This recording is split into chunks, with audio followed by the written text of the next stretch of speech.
Wait, sorry, can you guys tell me the order? It's Dana, then Reed is last?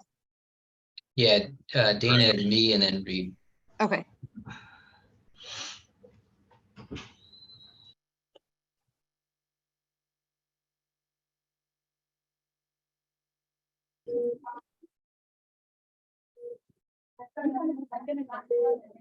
Yes, yeah, I would recommend that.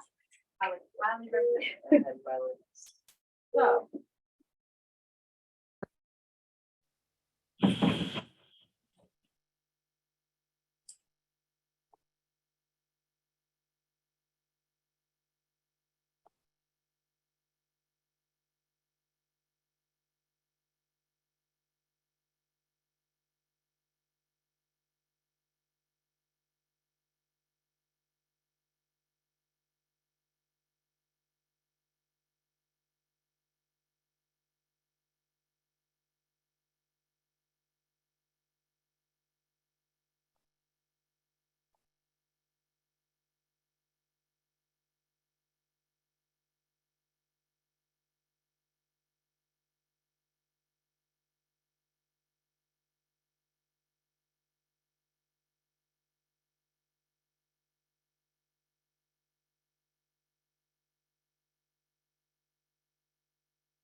You can always be your own caution.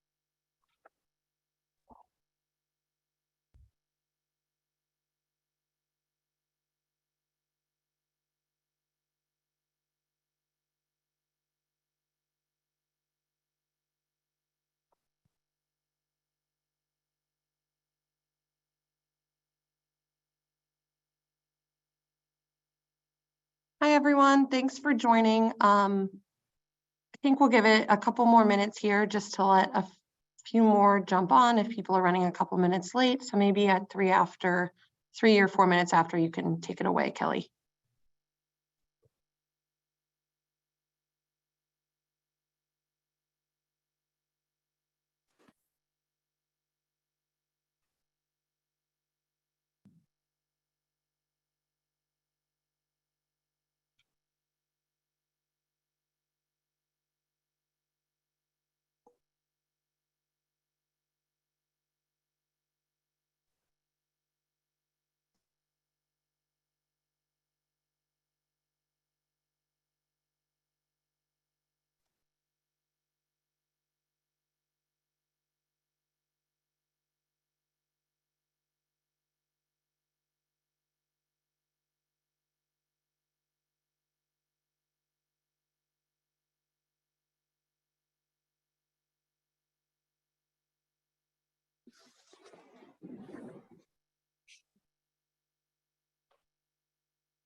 To ask me when rounds were.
right, good afternoon, everyone, and welcome to the first webinar of 2023, supported by the ACCP, Immunology and Transplantation, PRN.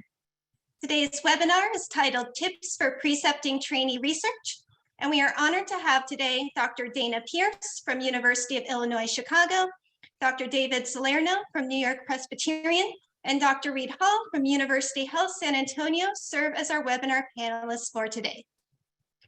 My name is Dr. Kelly Goodlett, and it's my pleasure to moderate today's webinar. I'm an associate professor at Midwestern University and a clinical pharmacist at St. Joseph's Hospital and Medical Center in Phoenix, Arizona. As a residency research preceptor and current member of the ACCP Research Affairs Committee, today's webinar topic is definitely near and dear to my heart. Our outstanding lineup of speakers will be sharing their expertise on how to work under time constraints to create a robust trainee research experience while avoiding those common snags and pitfalls that most of us have probably encountered along the way when we've mentored residents and other learners on transplant projects. In a moment, I'll turn it over to Dr. Dana Pierce to kick off today's session, but first are just a few quick notes to start the webinar. For our audience members, please ensure that your microphone remains muted for the duration of today's presentation. The mute button is located in the lower left-hand corner of your screen. If at any point during the presentation you have a question for our speakers, please submit your question by using the chat functionality at the bottom of your screen. Please try to send your questions directly to the moderator of today's webinar, that's me, to minimize possible interruptions to our speakers. We will take questions at the completion of today's presentation. Today's webinar will additionally be posted on the ACCP IMTR YouTube channel. If you experience any technical difficulties during this webinar that are not fixed by logging out and refreshing your internet connection, please make me aware through the chat functionality. Now, without further ado, I will turn it over to Dr. Dana Pierce to begin our webinar. We hope you enjoy today's session. Thanks for the introduction, Kelly, and thanks to everyone who could join us today. As she mentioned, my name is Dana Pierce, and today I'm going to be starting us off by talking about ways to develop research projects and creating a sustainable research database. And then Dave will be going over examples of managing and sharing workload efficiently. And then Reed's going to be closing us out with tips and tricks to avoid common pitfalls of precepting trainee research.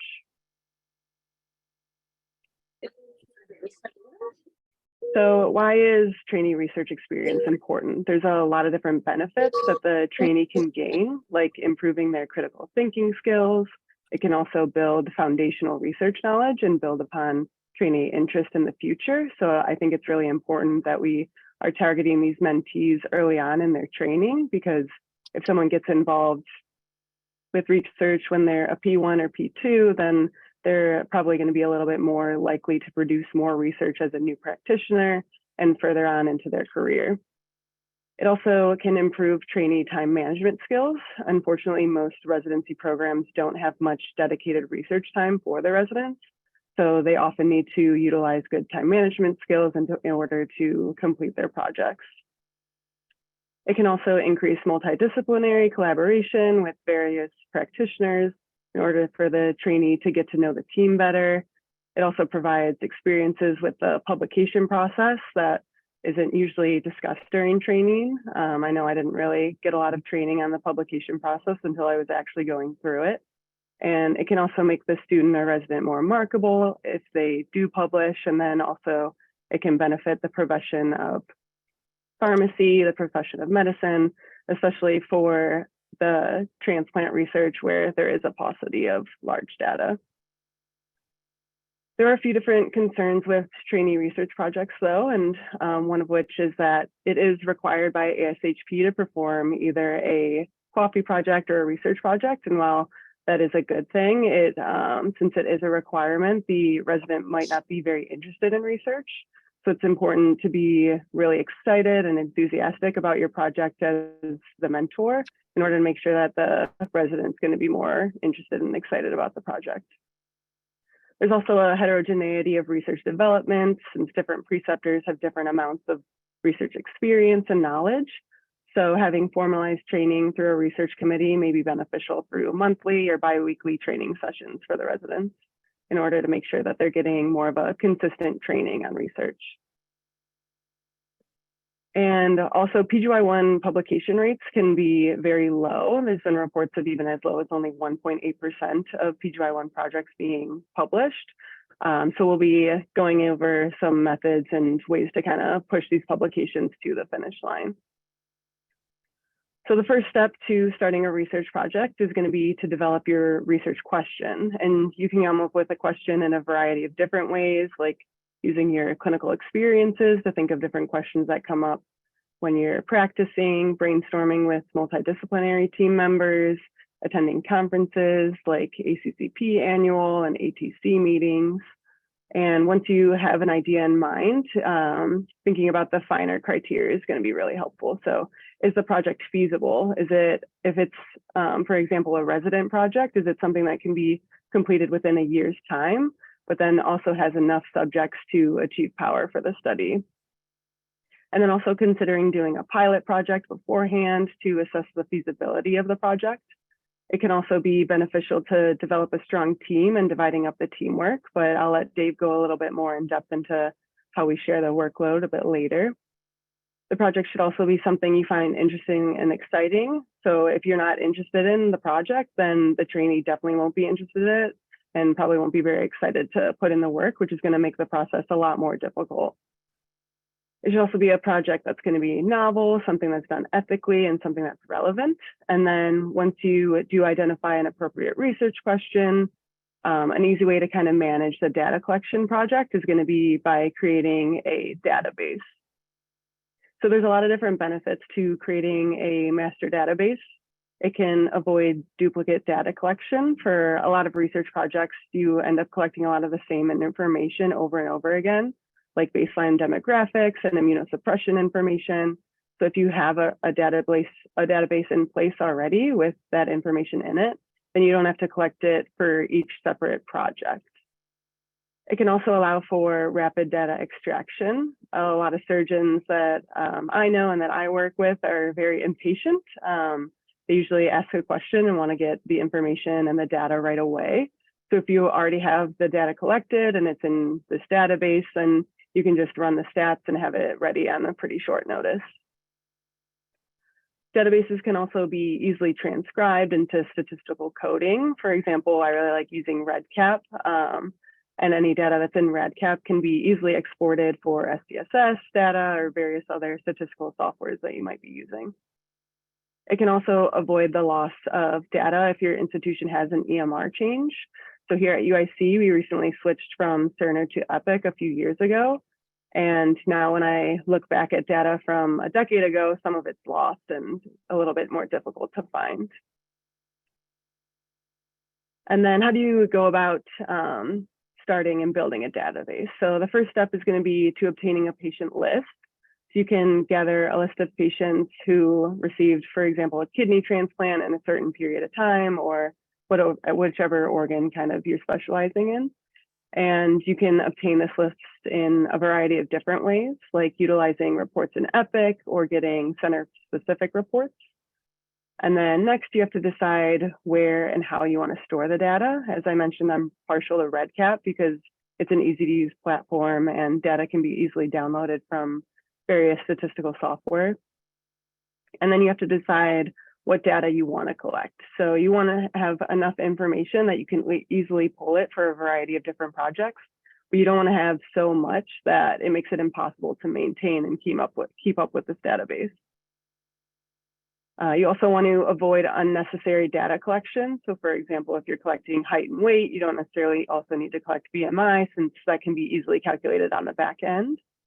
And consider coding based on the statistical software. So for example, if you're using Excel to data collect, consider using zeros and ones instead of yeses and nos. But if you're going to do that, always make sure to keep a accurate and up-to-date code sheet because you don't want to be getting these things mixed up, and that's going to make your life a lot more difficult in the analyzing phase. And then the last step is going to be identifying who's going to be doing the data collection, who's going to be auditing the data, who's going to be analyzing the data. And I'll let Dave kind of talk about that in a little bit about dividing up the workload.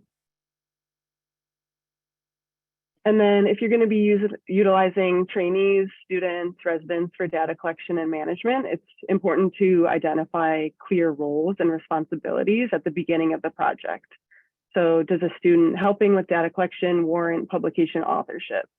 It's up to your discretion, but it's okay if they do or don't, but it's going to be important to set these expectations up front so they know what to expect. And if they aren't necessarily gaining any publication opportunities, you can always offer students elective course credit if you're affiliated with a College of Pharmacy. And this can also help ensure that those students are going to be more accountable since they're getting a grade for the selective credit. It can also be helpful to advertise early on to P1s and P2s, because if you're able to train them early in their pharmacy school, then they're going to be able to continue to help with the research project for multiple years during their schooling, if you do think they're doing a good job. If you don't think they're doing a good job, maybe don't kind of keep offering that to them, but if they are, then that could be something that's beneficial. And it's also important to train them and audit them, but it's going to be a lot more frequent in the beginning stages when they're kind of getting used to the project. And then once you're more comfortable with the trainees' abilities, you can consider having the students cross-auditing each other's data in order to make sure that they're collecting the data accurately. And then if there's any discrepancies between the cross-auditing, then as the mentor, you can kind of step in and figure out where some of those issues lie. And then in order to maintain the database, you should ensure you have tangible endpoints and avoid any unnecessary data collection or any unnecessary information. You can also order the endpoints in a particular order in order to maximize the efficiency if you put similar data points kind of grouped together. So for example, having all the lab endpoints together, creatinine at baseline, creatinine at 3 months, 6 months, 12 months, 1 year, 5 years, et cetera. And then having like the donor information together, having different things combined so that people don't have to go back and forth between the results section, the notes section. It can kind of make the process of data collection a little bit quicker. And then lastly, making sure to utilize teamwork. It's going to be nearly impossible for one person to maintain an entire database without burning out. So making sure to work with others, have a good team that you're working with. So to kind of summarize ways to optimize trainee research experiences, it's going to be important to understand the limits and skill sets of your trainee. They're not going to be as knowledgeable about transplant, and it may take some time for them to get used to the EMR to collect the data. So making sure to understand their limits is important. And once you begin auditing their data collection, you'll quickly find the common mistakes that they keep occurring over and over, and you can make sure to address those as needed. And then making sure to set clear goals and expectations up front to avoid any potential conflicts down the road.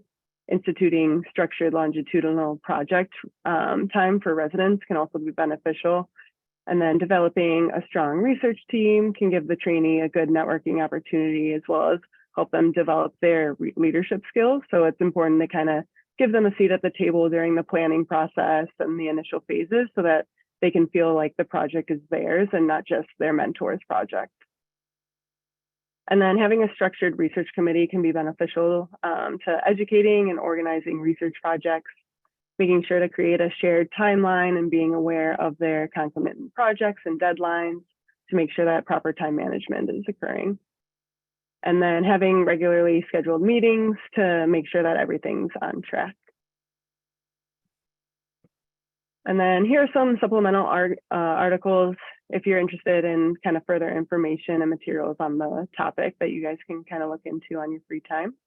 And now I'm going to be turning it over to Dr. Salerno, who will be discussing ways to manage and share the workload.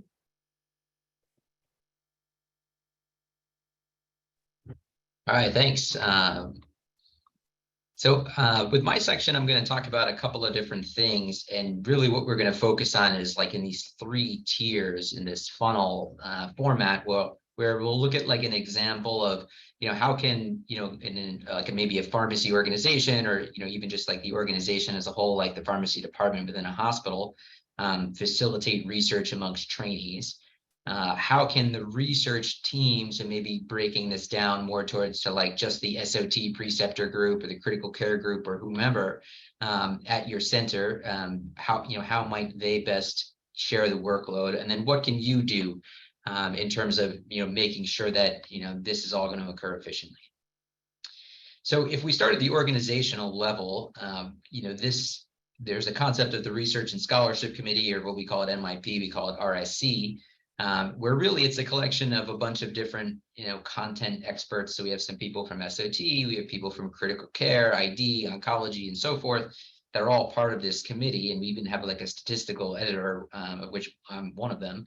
And what we do is we try to help regulate the resident research, and it's not just for residents, it could be for clinical managers too that consult us, but the primary focus is based on resident research. And at our institution, the RSC is involved in 2 different review periods. So what I did here was I broke the year like in blue here and yellow, that's the current year, and then in gray and orange, that's the subsequent year. So you can kind of see the 2 different review periods. The RSC in March and April, which we're gearing up for now, is really focused on idea generation. So an email will go out to the department to say, hey, please fill out a standardized form with your research idea, and on the form it asks questions like things like the research question, the hypothesis, where's the data going to be obtained, how many events do you expect to have, just sort of trying to get an idea like an early power or sample size estimate. The RSC then in May and June reviews these project ideas to try and determine if it should be on the resident project list as either a full-length research project or a medication use evaluation. A lot of times this is where we catch some things that are very well intentioned but may not have enough events. Sometimes, if you're interested in looking at VTE rates or something immediately post-transplant, well, if the incidence of VTE is in the single digits, you're going to need several hundred or several thousand patients. Maybe that's not going to be a great residency project that the resident's going to be able to collect all of that data in such a short period of time. After the first RSC review, the finalized list goes out to the residents, the new incoming residents, on July 1st, where the residents can review that refined research idea list and meet with the preceptors and kind of hear their pitch about why or how and those sorts of things to figure out if they're going to work well together for the next year. In August and September, the residents then fill out an RSC form, and that form actually mirrors what the Columbia IRB looks like in terms of like an electronic submission. So it doesn't need to create duplicate effort. Whatever is put input in the RSC form could be easily copy and pasted into the IRB. The RSC then will provide feedback on that research idea where everything has sort of been flushed out at that time period. And we administer the feedback in terms of how you would do normal peer review, like refereeing a publication, where there's both major and minor criteria. The minor criteria are things that you might fix. The major criteria are hard stops, where these things need to be addressed in some fashion in order for the project to move forward, or we need to sort of sit and work with both the preceptor team, the resident, and the RPD in order to make sure that this is going to be a doable project for the year.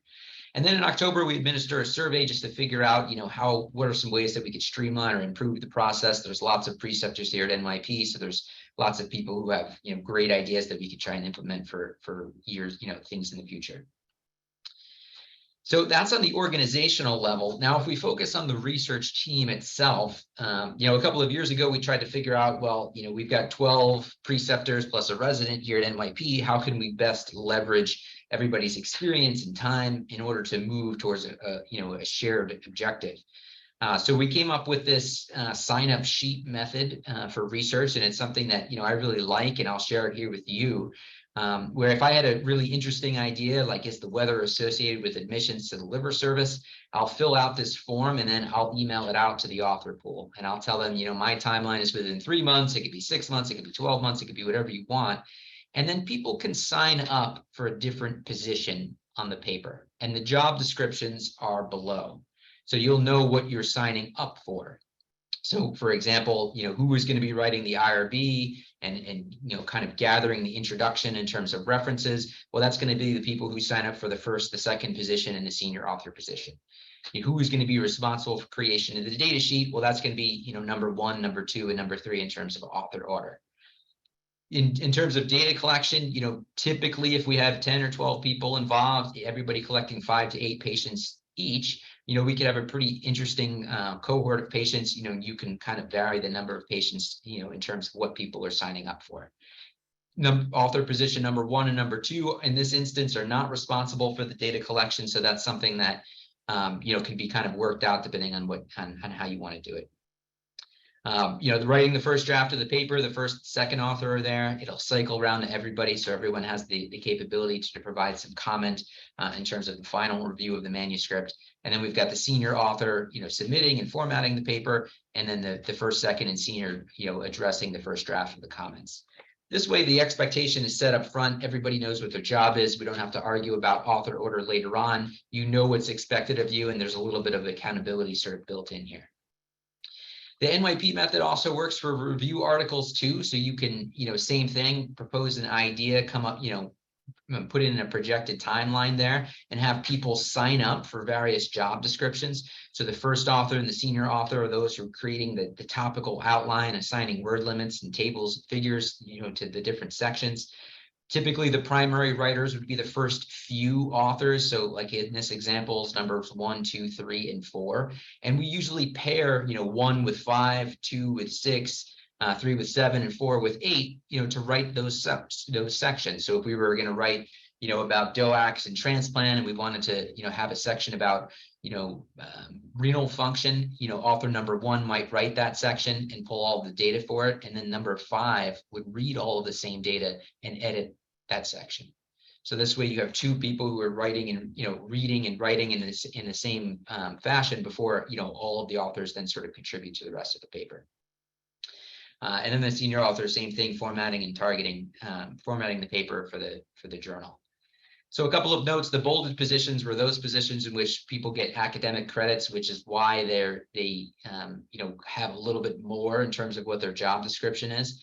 The middle author positions allow for people to participate in the research process that may have a little bit less bandwidth. If somebody sends me one of these sheets and my next 3 months are going to be stacked with residency interviews, I may say, hey, this is a really cool idea. I want to get involved in it. I can contribute as author number 5 and do some data collection and writing and reading the manuscript later on, but I otherwise don't want to be involved in all the regulatory stuff up front.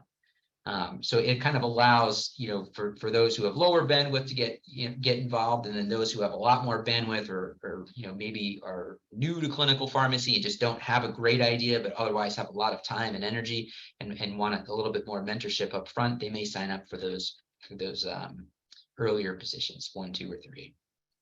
The primary author is the one that drives the bus forward. And interestingly enough, when we've been doing this at NYP now for a couple of years, most often the person who generated the idea for the project signed up for a position other than the first author.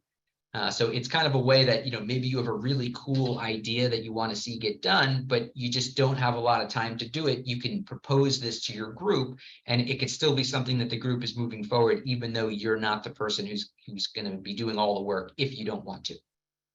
And like I mentioned, it provides some element of accountability in there. You're signing up for your job description. It's, everybody is sort of on the same playing field in terms of saying, hey, you know what, this draft is due on this particular day. Let's make sure that, we're getting those things in a timely fashion. And then, that was, we talked about the organization wide, we talked about the research team.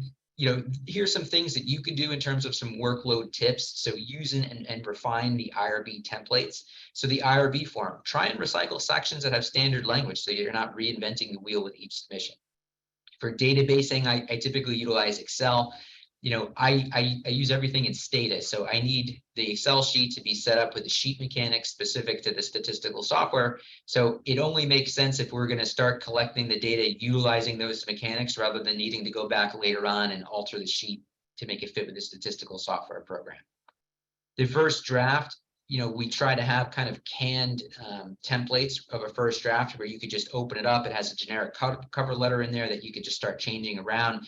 The title page with the affiliations, it has all the sections of the manuscript. We'll put all the tables and figures at the end. We want the first draft to look like a finalized manuscript because that is going to help the rest of the reviewers really hit the ground running rather than looking at an outline or something and trying to push it forward. One more thing about the first draft. So this is, instead of the oxygen disassociation curve, this is the research disassociation curve. I think it's very important, if you're the first author or you're, relatively new to research, that everybody is on the same page in terms of what is the first draft going to look like. So if we look at the y-axis in terms of the absolute awesomeness of the first draft and the amount of time spent, this is not a linear relationship here, where just because you're spending more and more time doesn't mean the draft is going to get significantly better. Try and send in a product that's like 75, 80% of the way there and have the rest of the research team lift you up. And if everybody's on the same page in terms of, hey, the first draft is going to look like a C+, then there's no embarrassment if you're saying, oh, well, what if my writing is not good? Is this going to be acceptable? If everybody's on the same page that this is going to be a C+, there's nothing to be embarrassed about. It's C+ effort, and let's move on. So a couple of first draft tips in terms of do's and don'ts. So don't spend too much time on the first draft. Like I said, aim for a C+. Try not to copy and paste full references into the text or use that phrase insert ref here. It's kind of distracting if you're like the first reviewer, you're thinking about, oh, do I have a paper that fits this or not? And you're kind of getting away from the message and the sole purpose of the text. Instead, what I like to do is just put a PMID in parentheses and put that inside the period of the sentence. So this way, if we start moving sentences around, the reference moves with it. And then you could utilize something like EndNote as a reference manager so you don't have to worry about trying to keep track of this over time. I typically don't like to send the draft to everyone in terms of a shotgun analysis. If there's 5, 6, 7 authors and you just send it out to the group, you may have people working on different versions. It's going to get confusing. So utilizing a Google Doc with a suggest edit function, making sure everybody has access, I think is really helpful because multiple people can make comments and start reviewing at the same time if you're kind of under a deadline here. And as a reviewer, I really ask the group not to suggest changes or make vague comments. Sometimes you'll open a manuscript and it'll say, hey, I don't like this paragraph. That's not really helpful. I really need you to change the paragraph or suggest something or make some kind of edit that can either be accepted or rejected, such that we're still moving the project forward. All of these ideas are just to try and keep moving this from inbox to inbox so that it doesn't get stuck anywhere. All right, and I think that might be my last slide. So then I'll turn it over to Reed.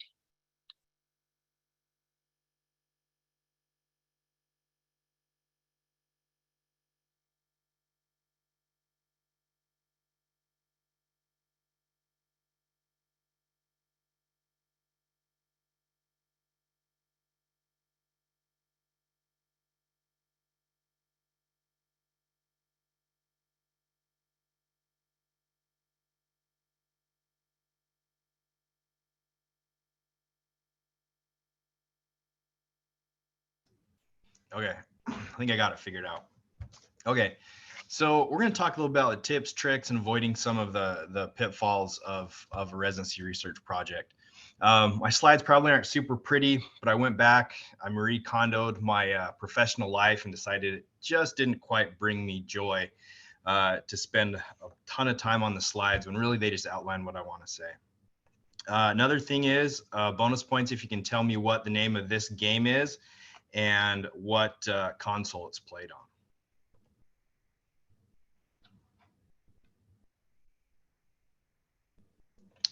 on.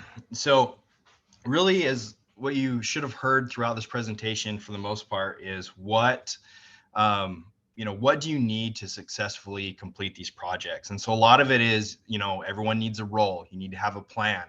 And at the end of the day, you have to have somebody that's going to carry this project through and is going to execute. Y'all heard earlier that 1.8% of PGY1 residency projects are published, and that's a very low percentage. And the one big question I would have with that is how many of those are good projects that can really contribute to our patient care on a daily basis, but you just haven't had that closer that can really carry the project forward.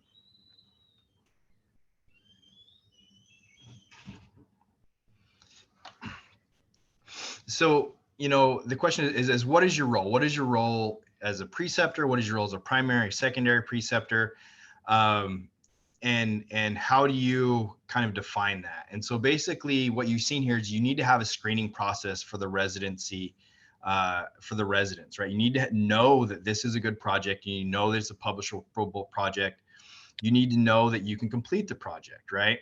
Now, you don't have to overshare that with the resident. When they get there, you know, they can look things up. They should understand the background. They should understand the question. They should understand the data points and everything that goes into that project. So you are involved in that idea development, and you need to develop that idea to the point where, yes, this is a good project, and we don't get stuck in a pitfall of, you know, that's a great idea, but we don't have the patience. That's a great idea, but we don't have the database, right? So you need to understand what your database is. If you're not a primary preceptor in your second set of eyes, you know, are you a final reviewer? Are you involved in methods development? Are you involved in maybe the abstract submission or the journal selection and the formatting, right? And so we always like to have somebody that's a second set of eyes, maybe not even on the project, but at least review what we're doing. That gives us more of a 10 or 20,000 foot view versus a very granular view that you get when you're inside of that project. And also as a preceptor, we need to make sure that, you know, that project fits within the structure of the residency, right? Are y'all providing dedicated time? Can that help you? Can that help the resident? You know, can you programmatically make this a more valuable and publishable experience? What are the goals of the program? What are the goals of the health system? What are the goals of the department? And aligning some of your research with this can help you with a lot of the steps along the way. Knowing the data as the preceptor, you should know the data, you should know the background, you should be doing your own literature searches, right? And so it's more than just having this idea, it's developing that idea. And then obviously, you know, PGY1 versus PGY2 projects, different residencies within the same institution may have different goals and may have different things they want to do with projects, may have different deadlines. And those are all things that we've developed, you know, here at UH within our different centers and our different programs. So who's on the team, right? And so do you have pharmacists on the team? Do you have non-pharmacy involvement? So a lot of times when we get involved with research, we have physicians involved or NPs or PAs. Are you going to have students involved, and how do they fit into the equation?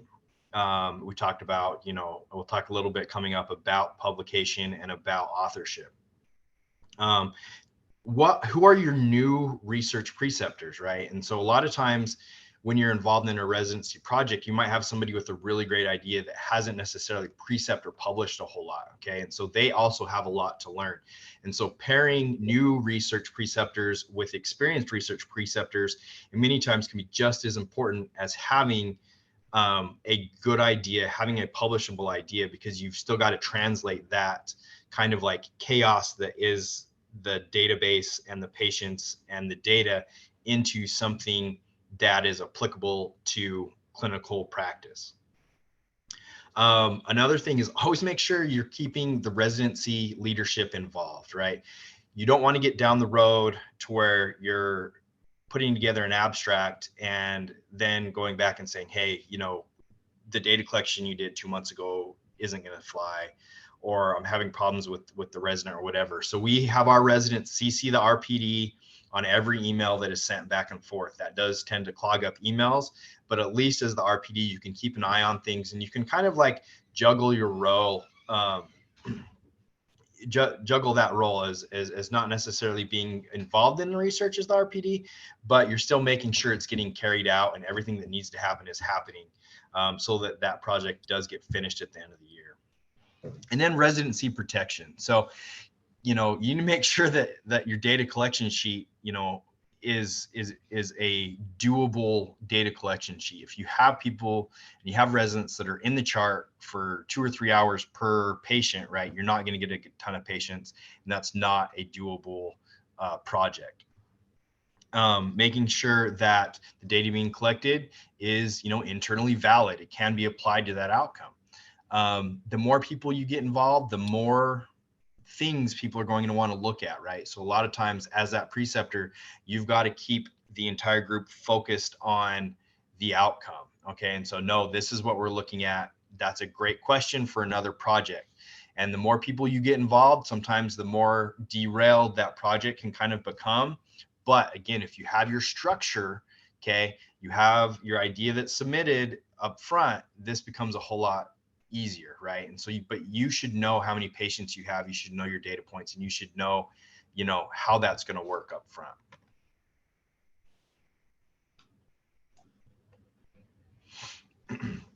And so this is kind of how within SOT here at university, we have things divvied up, and I give my residents time to do data collection so that we can get things analyzed and submitted to ATC every year.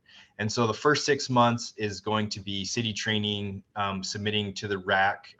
We have a research subcommittee submitting to the IRB, and the IRB turnaround for us for most projects is anywhere from 2 to 4 weeks. So it's a pretty quick turnaround. Data collection, statistics, and interpretation, and then submitting to a professional meeting.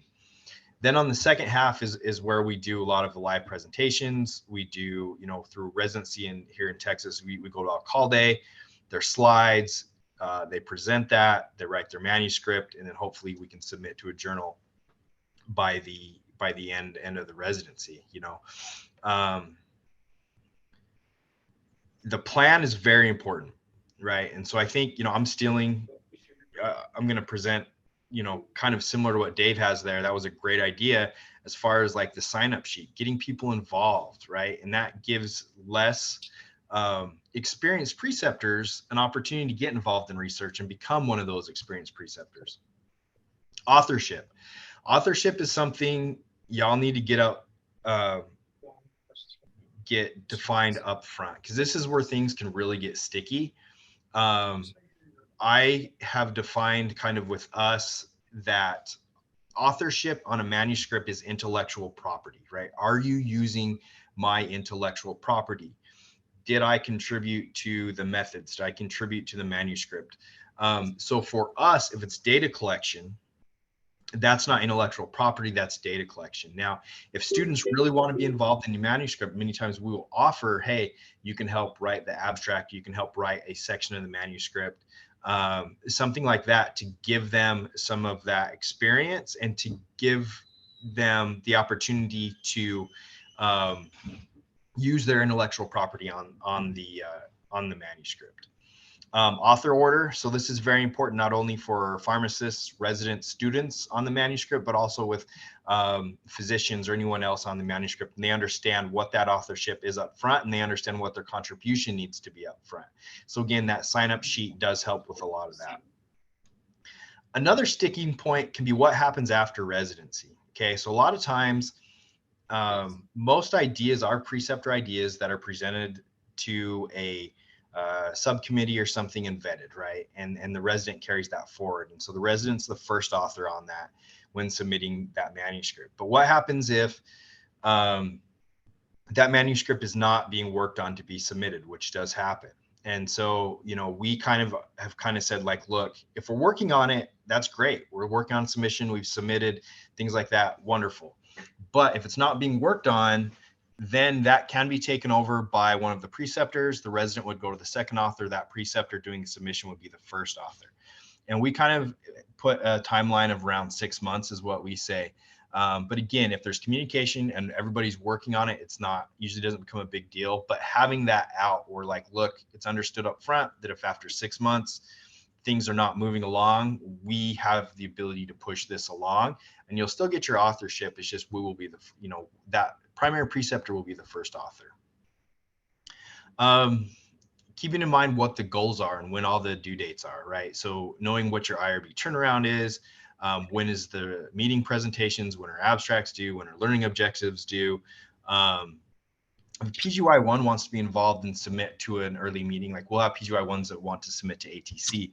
What is their timeline when our PGY1s are usually doing data collection after that? And so a lot of times that just means you have a really busy fall, and we understand that up front. And so understanding what the goals of that resident are, making sure the RPD and RPC are involved, and then making sure that, you can accomplish those goals with the resident, kind of understanding that, hey, this is what it will take up front. and leaving that option open. Does the infrastructure support your plan, right? And so if you want to do research, you have to have things, right? You have to be able to do stats or have somebody that can do your statistics. Do you have the IT support? Do you have the database? Do you have what you need to get those, to get the data points? Do you have any kind of a resident training? Do you have a College of Pharmacy that can either give you some support, whether it's statistical support, whether it's training, or whether it's, databases, whatever it is, reach out to your colleges of pharmacy and see how they can help you with research.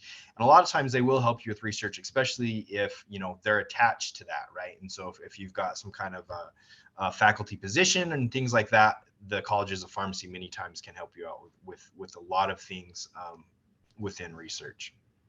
And then obviously, does it align with goals of the residency? Does it have to be research, or can you do quality projects? And that's okay too, right? And so if we do a quality project, many times those overall can affect the hospital and the health system sometimes more than a research project. And so quality projects are okay, but how are you going to define that and make sure that the resident can still get that same experience? Know your statistician, right? Make sure it's a good research question. So a lot of times people will be like, man, I wonder how you treat diabetes after transplant, right? And that's not a good research question. It's a good idea, right? But you've got to have a measurable outcome. Like, how does a drug affect A1C? Something like that. What can be done? What data do you have? How clean is that data, right? And so, a lot of that has to do with knowing your statistician. They know what they run. I run stuff in JMP, right? And I like stuff in Excel, and I like ones and zeros. I love ones and zeros because a capital Y and a lowercase y and a yes, to me, all mean the same thing. To JMP, it's 3 different outcomes. So ones and zeros are very, very, very good for me. And then I always have my residents make tables up front. And so I tell them, look, how do you want this to look in your manuscript? Make your table, right? So you make your table of your outcome, your baseline characteristics, have your different groups, have your p-value, so that when I sit down and run your statistics, I can pull up that table, I can populate a table, and you have everything you need. And so this also helps the resident really understand that idea and what it's going to look like. And when I sit down and look at that, I understand exactly what my outcomes are. I can then interpret that much easier, put it into a abstract, put it into a manuscript, and that's my results section. And lastly, execute. So again, this gets back to make sure that we're submitting these things. Make sure you have a way to make sure that your research and your ideas and the residents' work is published. I think once you start publishing, you realize there's just as much work from the first or second draft of the manuscript that's been put into actually getting publication. Writing is rewriting and resubmitting and rewriting, et cetera, et cetera, et cetera, right? It takes time.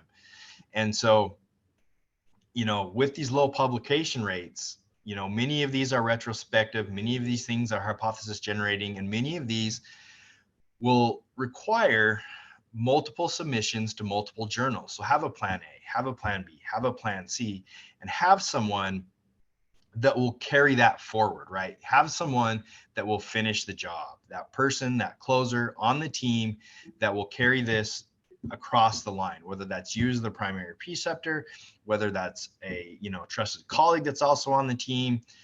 Just make sure that you're doing that. And I think that's probably the biggest reason why things are not published, is just it gets to be a lot at that publication point. And that is my last slide. Thank you all.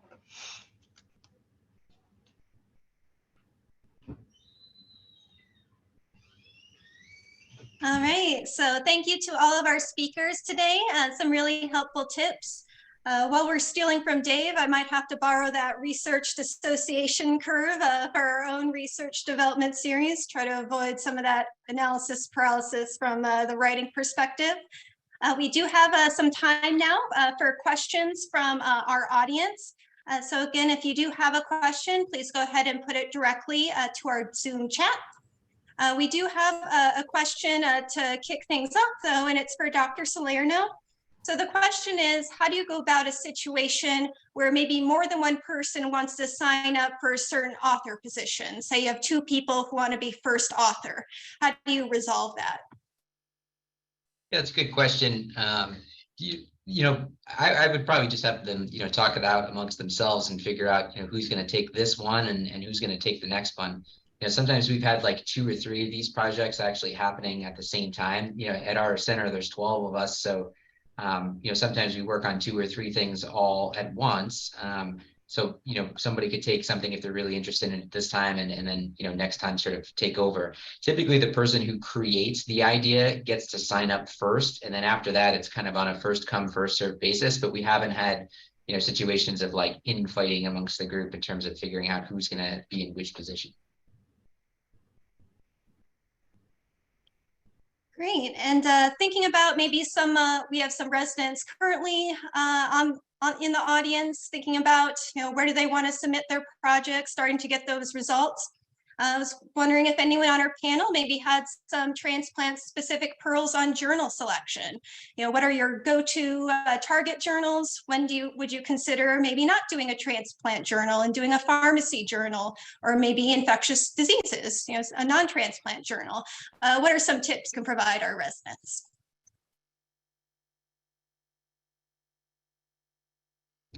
Yeah, so I mean, I think I could start. I'm like a kind of the person I really like to shoot for the stars, or usually in the beginning. So I'll try and submit something to AJT or to transplantation kind of right up front. I practice primarily just in liver transplant, so not necessarily JHLT, but AJT kind of up front. One of the tricks that I'll use is like if I feel like the content or the subject matter just like really isn't enough for a full length publication, I'll wind up going like the research letter or short report route, because I think sometimes you'll get better penetration amongst like the editorial board in terms of like, maybe they'll take this as a letter, or maybe they'll take it as a short report if it's something that's like, not, fully complete. Typically I try and go with the transplant journals first, just because and maybe this is not the right thing to say, but like the pharmacy journals have usually 4 or 5 pharmacy-based reviewers, and we're all a little bit type A. So usually the feedback that I get back from the pharmacy journals are like 80 comments per reviewer. So, while that's very helpful and, the goal is to strengthen the manuscript, I sometimes try to go with the transplant journals first, unless it's something that's like really pharmacy heavy, or it's like PK, or like drug interaction type stuff, in which I'll go to the pharmacy journals then. There's also a website, I think it's like jane.org or something like that, where you can actually copy and paste your abstract text into the website, and it'll pop up different journal article suggestions based on what your abstract is and what is currently out there in terms of those abstracts or already published in those journals. So that could be another option too. Yeah, I'm looking at how you build your how are you building your story, how you're building your background, and kind of so sometimes those journals, if they're the same journals where you have like references in, sometimes we'll look at that. I agree with David though, sometimes the pharmacy journals get a little bit more difficult, and so we start with the transplant journals up front also.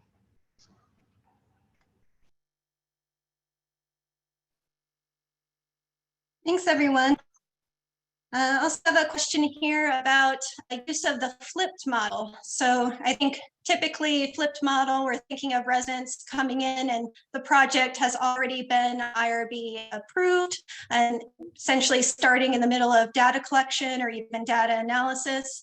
Any comments on benefits or drawbacks of the flip model, or other non-traditional structures, such as having 2 residents working on a single project?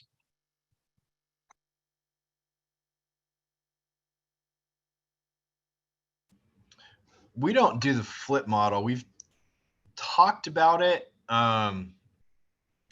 and it just, that hasn't panned out for us. We've had 2 residents on the same project. And, I think with that, it gets much more important to establish expectations up front and to make sure that they're both getting the same and needed experience on that project.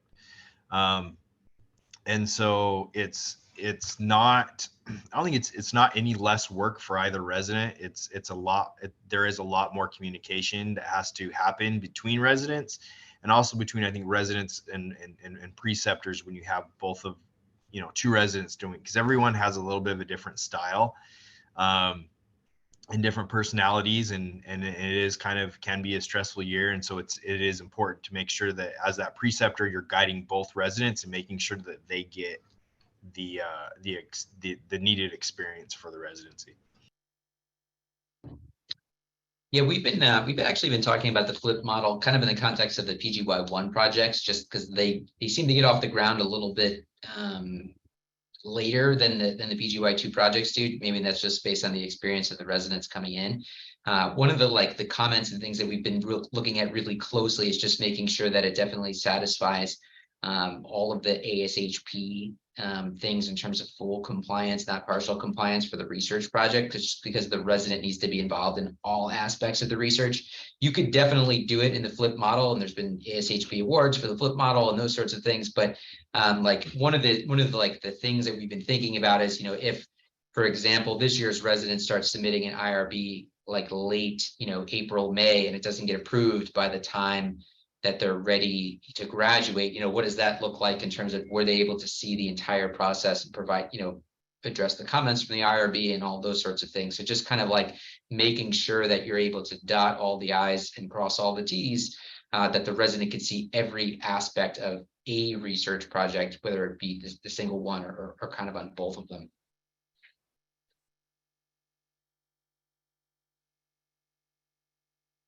We also have a question in the chat for Dr. Salerno, but I think potentially other members of our panel could comment on this as well.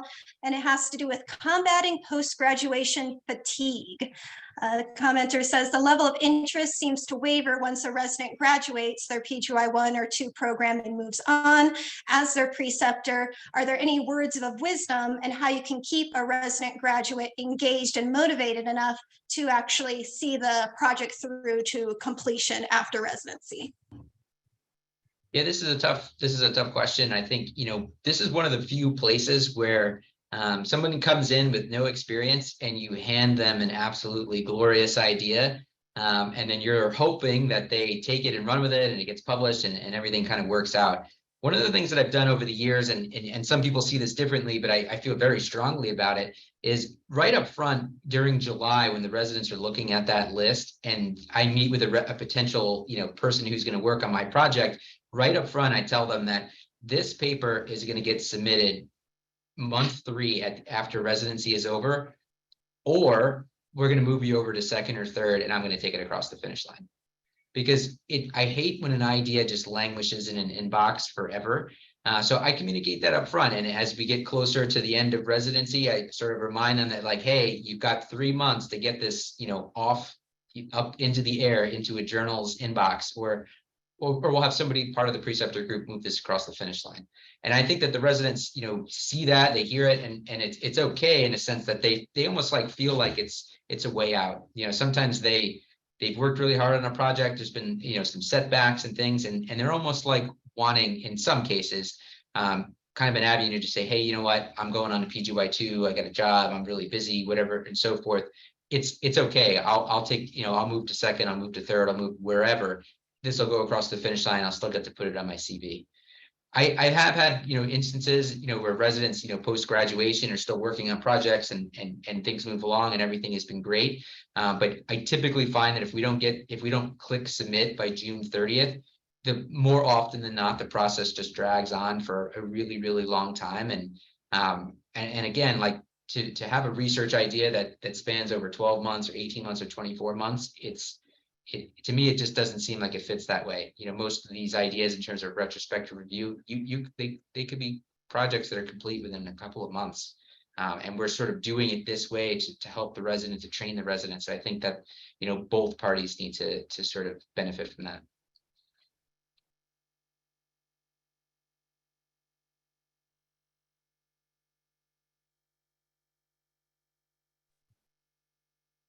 All right, and it looks like that's all the questions in the chat.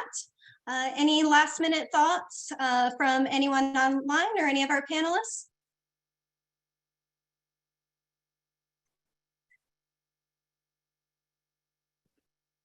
Well, thank you to everyone. Hopefully you're inspired with some new tools and tricks for improving your own residents' research experience. Research is a lot of fun. You're actually developing original research to contribute to evidence-based medicine.